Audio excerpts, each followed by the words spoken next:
नमस्कार, मी पंजाब डक. आज आहे 21 सप्टेंबर 2025. मी जात आहे अकोल्याकडं आणि या ठिकाणून परत महाराष्ट्रातल्या शेतकऱ्याला अंदाज देणार आहे. कारण की राज्यामध्ये पाऊस आता सत्र चालूच आहे.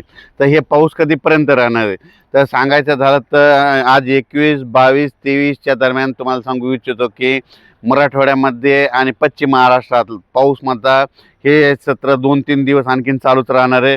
दररोज वेगवेगळ्या भागात पडणार आहे, पण मराठवाड्यामध्ये सगळ्या जिल्ह्यामध्ये दररोज वेगवेगळ्या ठिकाणी पाऊसमध्ये या 4 दिवस पडणार आहे, म्हणून हा अंदाज लक्षात यायचा. त्याच्यानंतर राज्यात देखील काय होणार आहे, म्हणजे दिवसा ऊन पडेल. म्हणजे राज्यात पूर्व विदर्भ, पश्चिम विदर्भ, दक्षिण महाराष्ट्र, उत्तर महाराष्ट्र, कोकणपट्टी, खानदेश काय होईल, दिवसा दुपारपर्यंत ऊन पडेल. लगेच काही ठिकाणी दुपारनंतर, काही ठिकाणी रात्रीच्याला, काही ठिकाणी मध्यरात्री स्थानिक वातावरण तयार होऊन पाऊस पडणार आहे. म्हणून हा अंदाज काय करायचा, सर्व विभागातल्या शेतकऱ्यांना लक्षात यायचा. मग त्याच्यानंतर काय होणार आहे, 25 आणि 26 तारखे, 25 आणि 26 सप्टेंबरला राज्यातला थोडा पावसाचा जोर थोडा कमी होणार आहे. पण त्याच्यानंतर राज्यात परत एकदा मोठा पाऊस येणार आहे. म्हणून हा अंदाज सर्वप्रथम शेतकऱ्यांनी लक्षात द्यायचा. मग तो मोठा पाऊस कधी येणार आहे, तो काय होणार आहे, 27 तारखेपासून ते 30 तारखेच्या दरम्यान राज्यामध्ये ठिकठिकाणी मुसळधार, काही ठिकाणी अतिमुसळधार, काही अतिवृष्टी देखील होईल. म्हणून हा अंदाज लक्षात यायचा. मग तुम्हाला एक सांगू इच्छितो की तो पाऊस कुठं होणार आहे, तर सुरुवात काय होणार आहे, सुरुवात होणार आहे म्हणजे सांगायचं झालं तर पूर्व विदर्भातून काय होणार आहे, 26 तारखेला सुरुवात होणार आहे. 26-27ला तो पाऊस काय होणार आहे, परत मराठवाड्याकडे येणार आहे. त्याच्यानंतर तो पाऊस तसा पुढं सरकत 27-28ला काय होणार आहे, पूर्व विदर्भ, पश्चिम विदर्भ, मराठवाडा आणि लगेच पश्चिम महाराष्ट्र आणि उत्तर महाराष्ट्राकडे जाणार आहे. त्याच्यानंतर 27, 28, 29च्या दरम्यान संपूर्ण महाराष्ट्र व्यापून टाकत आणि ठिकठिकाणी काही ठिकाणी मुसळधार, कुठं अतिमुसळधार, मुंबई देखील मुसळधार होईल. पुणे, सातारा, सांगली तिकडे देखील अतिमुसळधार पाऊस पडेल. त्याच्यानंतर सोलापूर जिल्ह्यात देखील मुसळधार पाऊस पडेल. त्याच्यानंतर लातूर जिल्ह्यात देखील आहे, बीड जिल्ह्यात देखील आहे, परभणी जिल्ह्यात देखील आहे.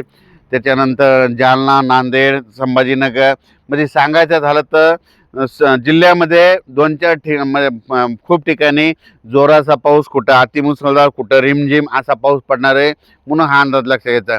सांगायचं झालं तर 27 ते 30 तारखेपर्यंत चांगला पाऊस पडणार आहे. 1 तारखेला परत राज्यात काय होईल, अशी चांगलं धुई येईल. म्हणजे ऊन पडेल आणि परत धुई येणार आहे. काही जण धुई म्हणतात, काही जण धुके म्हणतात, धुरळे येईल. म्हणून हे लक्षात घ्यायचं. म्हणून हे अंदाज सगळ्या शेतकऱ्यांना लक्षात घ्यायचा. सांगायचं झालं तर म्हणजे 26 तारखेपासून, 26 तारखेच्या रात्रीपासून म्हणजे सुरुवात इकडून, म्हणजे पूर्व इकडून होणार आहे. आणि त्याच्यानंतर 27ला तो पाऊस मराठवाड्याकडे येणार आहे आणि 28ला मग आणखीन बऱ्याच भागाकडे जाणार आहे. म्हणून सर्व शेतकऱ्यांनी काय करायचं, जशी शेतीची वेळ भेटेल तशी कामे करायची. आणि सोयाबीन काढायला आला असेल तर तुम्हाला 30 तारखेच्या नंतर मग पाऊस उघडणार आहे. 30 तारखेच्या नंतर 2-4 दिवस पुन्हा परत काय होणार आहे, म्हणजे हवामान कोरडं राहील 30 तारखेपासून. म्हणून ही एक अंदाज लक्षात घ्यायचा. आज बऱ्याच शेतकऱ्याचे मला फोन आलेत. आज माझे महाराष्ट्रामध्ये धुई आली.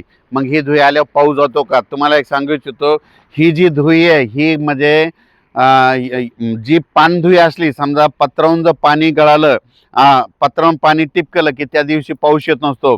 पण ही जी धुई आहे ही म्हणजे कोरडी आहे, पत्रावून पाणी टिपकत नाही. म्हणून ही पाऊस येणारी धुई आहे. तर पाऊस जात असताना म्हणजे पाऊस कसा निघून जाणार आहे यापुढे तुम्हाला एक सांगतो, कोणाला विचारत जाऊ नका. काय होणार आहे तुम्हाला सांगतो. 1 ऑक्टोबर ते 10 ऑक्टोबर दरम्यान, 1 ऑक्टोबर ते 10 दरम्यान एक धुई येईल बघा.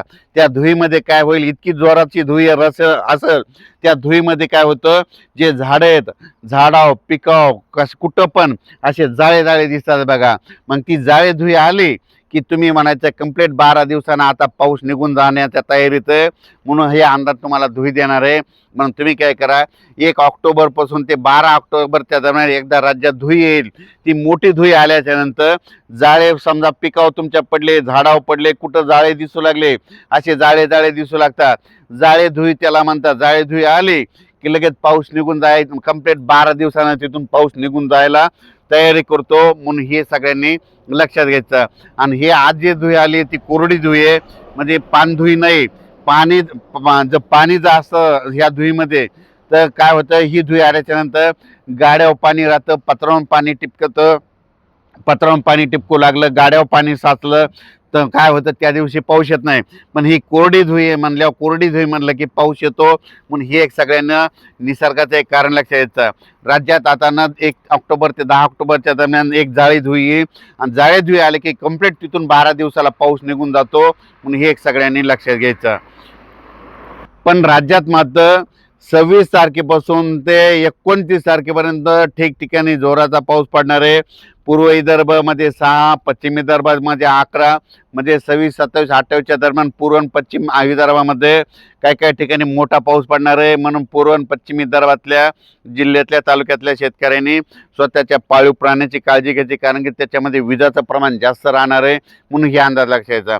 त्याच्यानंतर मराठवाड्यातल्या सगळ्या जिल्ह्यातल्या तालुक्यातल्या गावातल्या शेतकऱ्यांनी म्हणजे 27 तारखेपासून ते 29 तारखेपर्यंत जोराचा कुठं रिमझिम, कुठं मोठा, कुठं अति मुसळधार पडणार आहे. म्हणून मराठवाड्यातल्या सगळ्या जिल्ह्यातल्या शेतकऱ्यांनी हा अंदाज लक्षात घ्यायचा. पश्चिम महाराष्ट्रात देखील जरा जास्त पाऊस पडणार आहे. म्हणून पश्चिम महाराष्ट्रातल्या शेतकऱ्यांनी 27 पासून 30 तारखेपर्यंत आपण आपल्या पाळीव प्राण्याची काळजी घ्या, कारण की विजाचं प्रमाण जास्त आहे. काही ठिकाणी आपली जनावरे नदीच्या काठी बांधू नका, कारण की एखाद्या पाऊस जास्त असल्यामुळं पूर येण्याची शक्यता आहे. म्हणून हे लक्षात घ्यायचं. उत्तर महाराष्ट्रातल्या शेतकऱ्यांनी देखील काय करायचं, नंदुरबार, धुळे, जळगाव, नाशिक, इगतपुरी त्यांना सांगू इच्छितो की तुम्ही देखील काय करायचं, म्हणजे तुमच्याकडं 28, 29, 30च्या दरम्यान जोराचा पाऊस पडणार आहे. म्हणून तुम्ही देखील आपल्या पाळीव प्राण्यांची काळजी घ्यायची, कारण की याच्यामध्ये विजाचं प्रमाण जास्त राहणार आहे, वारं देखील असं. म्हणून तुम्ही तुमच्या काळजी घ्यावे. म्हणून हे लक्षात घ्यायचं. मुंबईकरांना देखील सांगू इच्छितो, मुंबईकरांना 28, 29, 30च्या दरम्यान मुंबईकडे देखील काही ठिकाणी अतिवृष्टी होणार आहे. म्हणून सखोल भागामध्ये पाणी देखील साचलं. टीव्हीला बातम्या देखील येतात मुंबईला पाणी साचलं. म्हणून मुंबईकरांनी देखील ही दक्षता म्हणून हा अंदाज लक्षात घ्यायचा. अचानक वातावरणात बदल झाला, लगेच उद्या एक मेसेज दिला जाईल. धन्यवाद.